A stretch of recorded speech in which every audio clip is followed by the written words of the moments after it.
Donald Trump has sparked a trade war and now protests.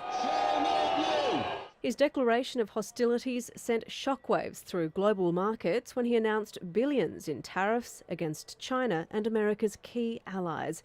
And that sparked a tit-for-tat spat, ramping up this week with the threat of another $200 billion in tariffs. In Europe, despite tense meetings with NATO allies, he's kept up the tough talk on trade. And if they don't negotiate in good faith, we'll do something having to do with all of the millions of cars that are coming into our country and being taxed at a virtually zero level. But a week into the first $34 billion of tariffs against China, global markets are seemingly blasé. So what's happened in the last 24 or 48 hours is there's been a very strong rally on markets, and that's been a sort of a relief rally on the basis that we're going to get some negotiation. European Union finance ministers are set to criticise what they call unilateral US trade measures at the G20 next week. But overnight, Mr Trump appeared to get concessions from NATO allies on spending. He doesn't mind sort of pulling the gun out and attacking these people fairly aggressively and saying, you know, you've got to really lift your game because we've been sheriffs of the world and we're sick of paying. While the hostilities play out, the Australian share market has been a shining beacon, reaching a 10-year high this week to kickstart the financial year on a positive note. That surprises us as well. But what we have seen is since the start of the discussion of trade war, there has been a lot of capital flowing out of the emerging market, namely China, as well as the rest of Asia, into our market, given we are considered more defensive in the Asia Pac.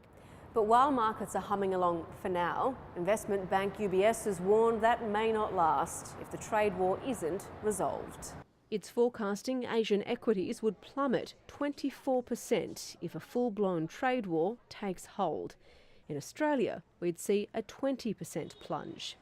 Doomsday scenarios aside, the RBA will be closely watching the continued slowdown in house prices amid rising household debt.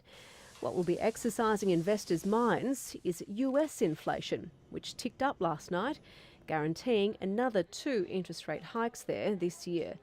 And that will widen the gap with our record low cash rate. It's been the theme over the last 12 months, and it will be the theme over the next 12 months to 24 months across global markets. And in Australia, the falling of the Aussie dollar actually helped us to cushion that. Otherwise, you would have to see that RBA putting up rates just given the pressure we have with our currency. But the weakening Aussie dollar is giving them breathing space. No matter what happens with trade wars, defence spending or interest rates, markets will be looking for consistency. This is a president who does quick turnarounds, and I think it's sort of somewhat chaotic the way he's running the show. Trade war is not great for anyone involved. It's not great for US, it's not great for China, and it's not great for the rest of the world.